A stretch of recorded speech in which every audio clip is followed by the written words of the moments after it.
할렐루야. 주님 부활하셨습니다. 믿으십니까? 네, 역사적 사실이고 우리의 믿음의 증거입니다. 우리 시간에 옆에 있는 분들에게 그냥 건성으로 하지 마시고요. 주님 부활하셨습니다. 믿음의 확신 가지고 부활의 인사하겠습니다. 주님 부활하셨습니다. 예. 올해는 봄 기운이 빨리 찾아왔습니다. 교회 앞에 보통 큰 길에 목련이 피었다가 지고 나면 뒤따라 벚꽃이 흐드러지듯이 이렇게 폈는데요. 올해는 뭐가 그렇게 급한지 목련이 필 때 벚꽃이 확 펴버렸더라고요. 더군다나 교회 앞이랑 저 강변에 가지치기를 해가지고 예년만큼의 그런 벚꽃 분위기는 좀 나오지 않는 것 같아서 아쉬운 것 같기는 합니다. 어쨌거나 한순간에 이렇게 봄 기운이 몰려와서 벌겋게 올라오던 벚나무의 꽃망울을 보니까는 생명이 넘치는 그 생명의 역동성을 느낄 수가 있습니다. 이에 뒤질세라 이름 모를 풀들과 또 나무와 꽃들이 나름 이 봄 기운이 가기 전에 생명을 움트어 피어내려고 애쓰는 모습을 보면서 생명을 일구어내려는 이 만물의 그런 애씀이 참 대견하고 하나님이 기뻐하시겠다, 보기에 좋아하시겠다라는 그런 생각을 해보게 됩니다. 더불어 오늘 부활의 주일을 맞는 우리에게도 그 생명을 부여잡고 하나님 나라를 향하는 우리들의 그 생명의 움틈을 하나님이 기뻐하고 보기에 좋아하실 줄로 믿습니다. 사순절 기간을 우리가 보내면서요, 사실은 40일이지만 주일을 뺀 40일이기 때문에 거의 50일에 가까운 시간을 우리가 보냅니다. 참 긴 시간인데요, 어떻게 이 시간을 보낼까 생각했는데 그 시간이 다 지나가고 이제는 생명이 역동하는 부활의 아침을 맞이하게 되었으니 얼마나 감사한지 모르겠습니다. 죽어 말라버린 나무 같은 우리들, 그렇게 마른 장작 같은 우리들이었는데요, 이처럼 화사하게 피어오른 꽃들이 오늘 아침에는 마치 하나님의 약속, 부활의 약속으로 우리에게 주시는 선물 같다라는 생각도 해보게 됩니다. 모쪼록 이 아침에 그리스도 안에서 발견하게 되는 그 부활의 능력으로 세상을 뒤덮고 있는 어둠과 절망을 물러내고 반드시 죽은 나무떼기 같은 우리들을 살려내겠다는 하나님의 약속을 발견하는 그런 가슴 벅찬 기쁨의 시간이 우리 모두에게 주어지기를 다시 한번 소망합니다.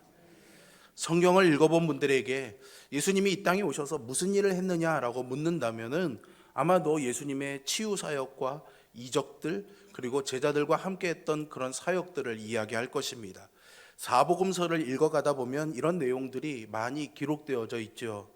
예수님의 이러한 행적은 구약에서 예언한 예수 그리스도가 그리스도이시다라는 증거이기도 합니다. 사복음서에 기록된 예수님의 행적을 잘 따라가다 보면은 구약의 예언을 성취하고 있음을 확인할 수가 있는데요. 요한복음 20장 30절과 31절에 보시면 예수께서 제자들 앞에서 이 책에 기록되지 아니한 다른 표적도 많이 행하셨으나 오직 이것을 기록함으로 너희로 예수께서 하나님의 아들 그리스도이심을 믿게 하려 함이요, 또 너희로 믿고 그 이름을 힘입어 생명을 얻게 하려 함이니라 하셨습니다. 아멘이십니까 여러분? 성경의 많은 그리스도에 대한 기록과 증거들은 무엇을 위한 것이라고요? 우리로 하여금 생명을 얻게 하려 하는 것입니다. 어떻게요? 그리스도를 믿음으로. 예수가 그냥 위대한 인물이 아니라 우리의 영원한 생명의 보증 되시는 메시아 그리스도라는 것을 믿는 것으로 말이죠. 사도 요한은요, 이렇게 예수님이 행하신 표적을 기록한 목적이 예수님이 그리스도이심을 믿게 하려 함이고요, 또 그 이름을 힘입어 생명을 얻게 하려 함이라 말하고 있습니다. 신구약 성경은 이렇게 예수가 그리스도시다라는 것을 증거합니다. 성경의 중심에는 그래서 예수 그리스도가 있는 것이죠. 성경이 그리스도를 증거하는 이유는요, 그리스도를 알고 믿을 때에 영생을 얻기 때문입니다. 성경 전체의 구성을 살펴보면 하나님께서 천지를 창조하신 이후에 아담과 하와가 죄를 지어 타락한 이야기가 나오죠. 아담과 하와가 하나님께 죄를 범함으로 에덴 동산에서 쫓겨나게 됩니다. 낙원을 잃어버린 신락원이지요. 낙원을 되찾으려면 쫓겨난 이유인 죄의 문제를 해결해야 됩니다. 그런데 이 죄의 문제를 죄의 당사자인 우리가 해결할 수가 없는 겁니다. 그래서 이 죄의 문제를 해결할 그리스도 메시아를 기대하게 되었고, 신약에 와서 예수께서 십자가와 부활을 통하여 이 죄의 문제를 해결한 그리스도이심을 드러내셨습니다. 그리고 마지막인 요한계시록에서는 잃어버린 낙원을 회복하는 새 하늘과 새 땅의 이야기로 이 긴 구원의, 위대한 이 구원의 역사가 어떻게 완성되는지를 보여줍니다. 그래서 성경을 읽을 때에요, 구약과 신약을 잘 연결해서 보는 것이 중요합니다. 부활 신앙에 있어서도 구약과의 연결성을 발견하는 것이 중요한데요, 구약 시대의 이스라엘 백성들은 사실 이 부활에 대해서 큰 관심은 없었습니다. 이들이 부활에 대해서 본격적인 관심을 가지게 된 것은 구약 시대가 끝이 나고 신약 시대가 시작되기 전인 약 400년간에 하나님께서 아무 말씀을 하시지 않던 암흑기, 침묵의 시간이었던 400년의 중간, 즉 예수님이 오시기 200년 전부터 일어나기 시작했습니다. 나라를 잃어버리고 소망 없는 이스라엘 백성들이 메시아를 기다리면서 우리의 부활을 꿈꾸었던 것이죠. 하지만요, 성경은 그렇다고 해서 구약에서 이 부활에 대해서 말하지 않는 것은 아닙니다. 구약 성경에서 부활이라는 단어는 사용하고 있지는 않지만 부활을 의미하는 말씀이 여러 곳에서 나옵니다. 몇 가지를 한번 여러분들과 살펴보려고 하는데요, 먼저는 이사야서 26장 19절에 보시면 이렇게 말합니다. 같이 한번 읽어볼까요? 주의 죽은 자들이 살아나고 그들의 시체들이 일어나리이다. 티끌에 누운 자들아, 너희는 깨어 노래하라. 주의 이슬은 빛난 이슬이니 땅이 죽은 자들을 내놓으리로다. 아멘. 에스겔서의 37장에 보시면 에스겔서가 무슨 내용인지 모르는 분들도 다 아는, 신자라면 한 번은 들어봤음직한 아주 유명한 장면이 나옵니다. 무엇입니까? 골짜기에서 죽은 뼈들이 살아나는 장면이죠. 그 장면에 보시면 에스겔이 하나님께서 지시하신 대로 생기야 사방에서 와서 죽음을 당한 자들을 살아나게 하라 이렇게 말했을 때 뼈들이 서로 연결이 되고 힘줄이 생기고 살이 오르며 가죽이 덮이고 다시 살아나 큰 군대를 이루게 됩니다. 다니엘서 12장 2절에도 보시면 땅의 티끌 가운데에서 자는 자 중에서 많은 사람이 깨어나 영생을 받는 자도 있겠고 수치를 당하여서 영원히 부끄러움을 당할 자도 있을 것이다 라고 하였습니다. 부활과 관련된 내용을 이렇게 구약 성경 곳곳에서 발견할 수 있지만 가장 분명하게 드러나는 장면은 아브라함의 신앙에서 드러납니다. 사도 바울은요, 오늘 본문에서 이 부활 신앙이 믿음의 조상인 아브라함부터 시작되고 있음을 보여줍니다. 바울은 이 로마서라는 책에서요, 구원의 섭리와 교리를 잘 정리해서 기록해 놓았는데요, 먼저 인간의 타락한 실상을 공개합니다. 3장 10절부터 12절에서 의인은 없나니 하나도 없으며 깨닫는 자도 없고 하나님을 찾는 자도 없고 다 치우쳐 함께 무익하게 되고 선을 행하는 자가 없나니 하나도 없도다 말합니다. 즉 모든 인간은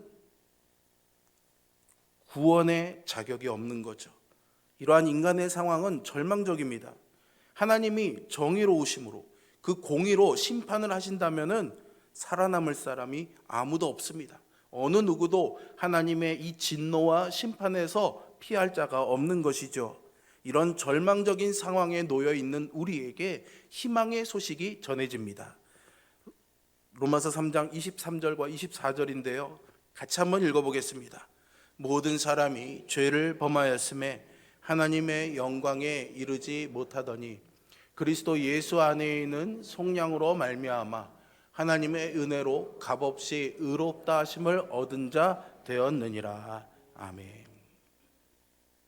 예수님이 십자가에서 우리의 그 죄의 문제를 해결해 주신 겁니다. 죄의 대가라는 것이 있잖아요, 여러분. 이 세상에서도 죄를 지으면 반드시 잡혀가서 법원에서 재판을 받고 죄에 대한 대가로 벌금을 내든가 형무소에서 이렇게 죄값을 치러야 됩니다. 예수님께서 죄인인 우리의 죄값을 십자가에서 다 해결하셨다는 겁니다. 그렇기 때문에 우리가 무엇을 해야 되는 것이 아니라 그것을 믿을 때에 은혜로 값없이 의롭게 되는 길이 열린 것입니다. 그리고 이어지는 28절에서 그러므로 사람이 의롭다 하심을 얻은 것은 율법의 행위에 있는 것이 아니라 믿음으로 되는 줄 우리가 인정한다라고 말합니다. 그리고 믿음으로 의롭게 된 한 사람을 예로 드는데요, 그 사람이 바로 아브라함이었습니다.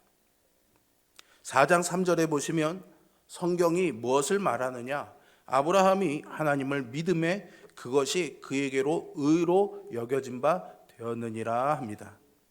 아브라함이 의롭다고 인정받은 것은 아시는 분은 아시겠지만 그가 고향에서 떠나서 낯선 곳으로 갔다는 그 사실 때문이 아니라 바로 믿음 때문이었다라는 겁니다. 의로운 행위 때문이 아니라 믿음이었음을 강조하는 거죠. 이것은 아브라함에게만 적용되는 것이 아닙니다. 누구든지 하나님을 믿으면 죄값에 묶여 있는 것이 아니라 오히려 의롭다함을 받을 수 있습니다. 바울은 이어서 아브라함이 무엇을 믿었는지 그 믿음의 내용을 말해줍니다. 17절이죠. 같이 한번 읽어보겠습니다. 차근차근 오늘 이 말씀의 주제가 되는 말씀입니다. 또박또박 마음에 새기는 마음으로 같이 한번 읽어봅니다. 기록된 바 내가 너를 많은 민족의 조상으로 세웠다 하심과 같으니 그가 믿은 바 하나님은 죽은 자를 살리시며 없는 것을 있는 것으로 부르시는 이시니라. 아멘. 아브라함이 무엇을 믿었다고요? 두 가지가 나옵니다. 하나는 하나님이 죽은 자를 살리심을 믿었고요. 또 하나는 없는 것을 있는 것으로 부르심으로 믿었습니다. 누가요? 하나님이 그렇게 하신다는 거예요. 하나님이 죽은 자도 살리시고 없는 것도 있는 것으로 부르신다라는 겁니다. 먼저요, 아브라함의 일생을 보면서 아브라함의 믿었던 믿음의 반은 하나님이 없는 것을 있는 것으로 부르시는 분이라는 것을 그는 믿었습니다. 아브라함이요 75세에 하나님의 부르심을 받아서 고향을 떠나게 됩니다. 하나님이 아브라함을 부르실 때에 약속하신 것이 있습니다. 너로 큰 민족을 이룰 것이고 너는 복의 근원이 될 것이다. 모든 민족이 너로 말미암아 복을 얻게 된다는 것입니다. 너의 후손들이 큰 민족을 이루고 그것을 통해서 모든 민족이 복을 받는다라는 말이죠. 그러면 이 약속이 이루어지려면 아브라함에게 뭐가 있어야 됩니까?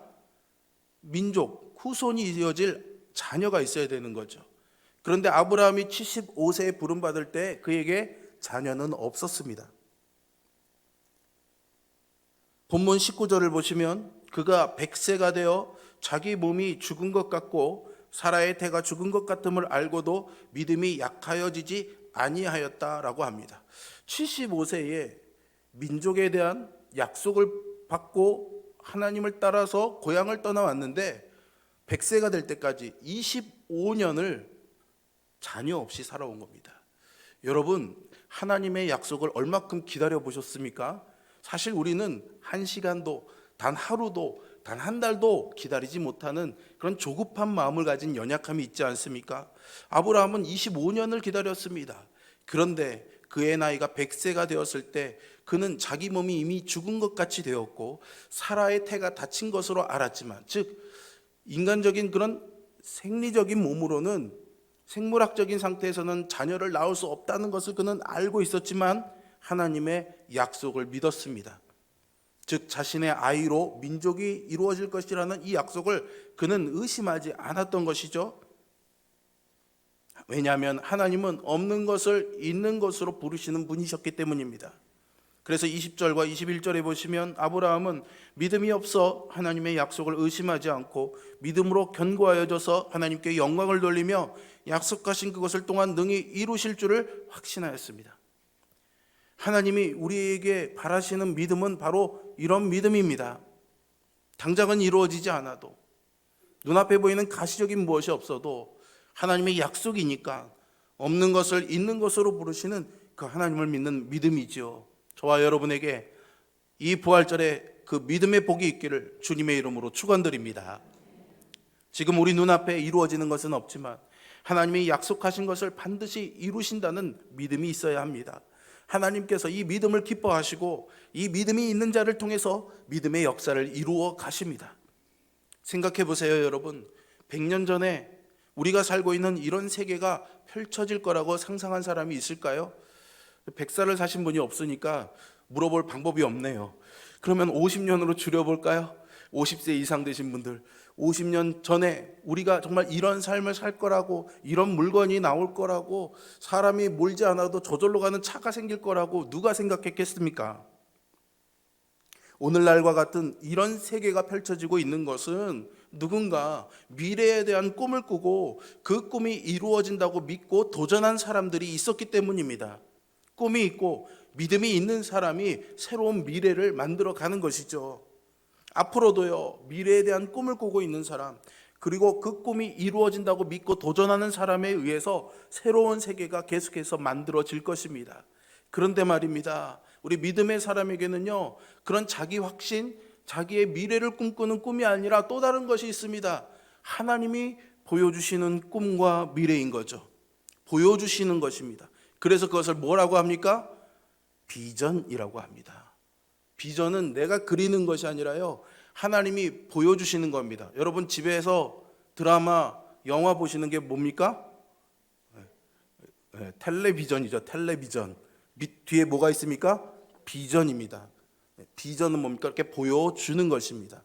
하나님이 보여주시는 것을 우리가 꿈꿀 때에, 즉 하나님이 주신 그 비전과 약속이 이루어질 줄을 믿고 믿음의 길을 가는 사람을 통해서 하나님의 뜻이 이 땅에 이루어질 줄로 믿습니다. 저와 여러분이 그런 믿음의 사람이 되기를 바랍니다. 생각해 보세요. 출애굽한 이스라엘 1세대들이 가나안 땅에 들어가지 못하고 광야에서 다 죽습니다. 그 이유가 무엇입니까? 하나님의 약속을 의심했기 때문입니다. 가나안 땅을 먼저 보고 온 정탐꾼들이 우리는 거기 가면 그들의 밥이 될 것이다 라고 말하니까 두려움과 의심에 사로잡혀서 순종하기보다는 원망했고 믿음을 갖기보다는 의심을 했습니다. 그렇기 때문에 그들을 통해서는, 믿음이 없는 그들을 통해서는 하나님의 뜻을 펼칠 수가 없었던 것이죠. 그래서 그들은 광야에서 약속의 땅을 바라보기만 하고 죽을 수밖에 없었습니다. 사랑하는 홍천성결교회 성도 여러분, 없는 것을 있는 것으로 부르시는 하나님의 능력을 믿었던 아브라함의 믿음, 하나님이 약속하신 것은 반드시 이루신다는 이 믿음을 가지고 하나님과 함께 믿음의 역사를 이루어가는 우리 모두가 되기를 주님의 이름으로 축원드립니다. 두 번째는 뭔가요? 죽은 자를 살리시는 분이라는 믿음을 아브라함은 갖고 있었습니다. 하나님께서 약속하신 대로 사라의 태를 열어서 아브라함이 100세가 되었을 때 아들을 낳게 됩니다. 그 아들의 이름이 바로 이삭입니다. 이 이삭이 어느 정도 성장하게 되었을 때 하나님이 어느 날 느닷없이 아브라함에게 우리 입장에서는 황당한 요구를 하십니다. 무슨 말입니까? 아들 이삭을 번제물로 바치라는 것입니다. 아니, 줄 때는 언제이고 도로 내놓으라고 하니 세상에 이거보다 더 야속한 게 어디 있겠습니까? 더군다나 사람을 번제로 바친다? 이거는 하나님의 방법이 절대 아니었습니다. 하나님의 이 지시는 아브라함에게는 너무나 이해할 수도 없고 또 받아들일 수 없는 청천벽력과도 같았을 것입니다. 어떻게 해서 낳은 아들인데 이 아들을 번제로 바치라는 것입니까? 순종하고 싶지 않은 명령이지요. 그럼에도 불구하고요, 아브라함은 순종합니다. 하나님의 이 말씀을 들은 다음 날 새벽에 지체하지 않고 아들과 번제로 쓸 나무들을 준비해서 예배할 곳을 다 떠나가게 되죠. 아브라함이 도대체 왜, 어떻게 이 독자를 바칠 마음을 먹게 된 것일까요? 힌트가 히브리서에 나와 있습니다. 재밌죠? 구약의 이야기의 힌트를 히브리서, 신약에서 설명해 주는데요, 히브리서 11장 17절과 19절 사이의 말씀을 보시면 이렇습니다. 아브라함은 시험을 받을 때 믿음으로 이삭을 드렸으니 그가 하나님이 능히 이삭을 죽은 자 가운데서 다시 살리실 줄로 생각한지라. 아멘. 하나님이 능히 이삭을 죽은 자 가운데서 다시 살리실 줄을 생각한지라. 아브라함은요, 하나님이 이 이삭을 번제로 드려 죽게 해도 이 아들 이삭을 통해서 약속을 이루신다고 장담하셨으니까 이 아들 이삭을 다시 살아나게 하실 거라고 믿었습니다. 추측하거나 그런 기대를 가진 것이 아닙니다, 여러분. 분명히 믿었습니다. 이것이 바로 아브라함의 부활 신앙이었습니다. 이것을 확인하신 하나님은 아브라함에게요, 내 독자까지도 내게 아끼지 아니하였으니 내가 이제야 내가 하나님을 경외하는 줄을 아노라 하셨습니다. 내가 너에게 큰 복을 주고 너의 씨가 크게 번성하여 하늘의 별과 같고 바다의 모래와 같게 하겠다라고 약속하시죠. 우리에게 필요한 믿음이 바로 부활신앙입니다. 아브라함이 죽은 자를 살리시는 하나님을 믿었듯이 하나님은 죽은 자를 살리시는 부활의 능력 되심을 믿어야 합니다. 그럴 때 하나님으로부터 우리는 의롭다함을 인정받는다고 말합니다. 오늘 본문의 22절과 24절을 보시면 그것이 그에게 의로 여겨졌으며, 이것은 아브라함만 위한 것이 아니며 예수를 죽은 자 가운데서 살리신 이를 믿는 자도 의로 여기심을 받게 된다 합니다. 즉 아브라함만 그런 특별한 은혜를 입은 것이 아니라 여기는 우리 모두도 예수 그리스도께서 나를 위하여 십자가에서 그 죄값을 치르시고 부활의 생명으로 영원한 생명을 주신다는 것을 믿는 우리 모두에게도 의로 여기신다는 겁니다. 의로 여기신다는 것은 뭐냐면 옳다 여겨주시는 겁니다. 쉽게 말하면 어디에 옳다는 겁니까? 나의 백성, 나의 나라에 참여할 자, 천국으로 부름받을 자, 영원한 생명에 함께 할 자로 하나님이 인정해 주신다라는 거죠, 여러분. 누구라도 부활 신앙을 가지고 있으면 이런 옳담, 인정, 의로 여기심을 받습니다. 사람은요, 죽음을 원하지 않습니다. 누구나 그런데 다 죽습니다. 하지만 우리는요, 죽기 위해 살지는 않습니다. 그렇지 않습니까? 죽는다는 것을 누구나 다 알고는 있지만 어차피 죽을 건데 뭐하러 열심히 살아? 그렇게 비관과 절망으로 살아가는 사람은 거의 없습니다. 오늘 하루를 생명을 위해서 열심히 살아가죠. 왜 그렇습니까?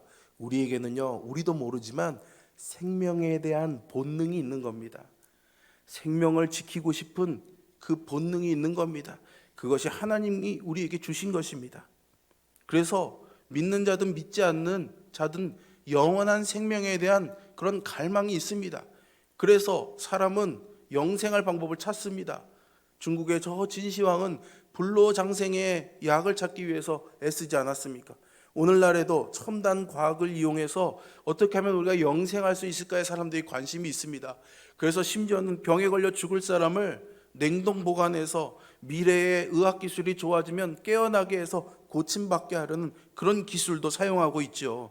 물론 돈이 많이 드는 것이라 아무나 할 수 있는 것은 아니지만 만약 이 비용이 저렴해진다면요, 장례식을 치르기보다 이렇게 모시는 일이 더 많아지지 않을까 싶기도 합니다.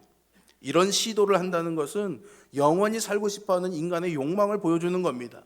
영원한 생명, 죽은 자의 부활을 원하면서도 부활의 신앙을 거부하는 이들이 많습니다. 부활을 믿지 못하기 때문이죠. 여러분, 부활은 헛된 꿈이 아닙니다. 누군가가 만들어낸 이야기가 아닙니다. 부활은 반드시 이루어지는 것이고 신실하신 하나님의 약속이며 부활의 가장 확실한 증거가 바로 예수 그리스도이십니다. 예수님이 십자가에 못 박혀 죽으시고 장사 지낸 바 되었다가 사흘 만에 부활하셨습니다. 여기에 수많은 증인들이 있습니다. 목격자가 있다는 거예요. 한두 사람이 아니라 수많은 목격자가 그 시대에 있었습니다.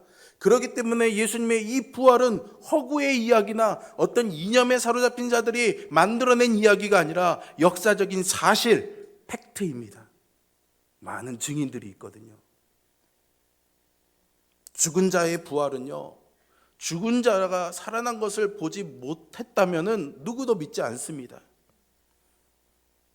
예수님의 부활을 많은 사람이 믿었다는 것은 그것을 본 사람들이 있고 실제로 일어난 일이기 때문이죠. 그 외에는 설명이 되지 않습니다.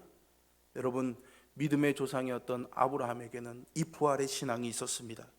이 부활의 신앙이 있었기 때문에 그는 믿음의 조상이 될 수 있었고요. 우리도 부활의 신앙이 있을 때 아브라함의 후손이 되고 하나님의 백성이 될 수 있습니다.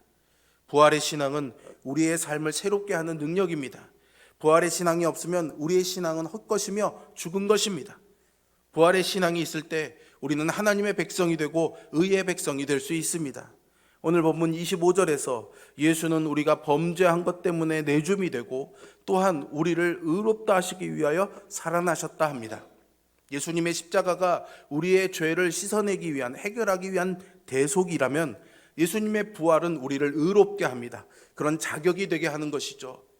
이것이 부활 신앙을 가진 사람이 현재 오늘을 살아가면서 경험하게 되는 놀라운 은혜입니다.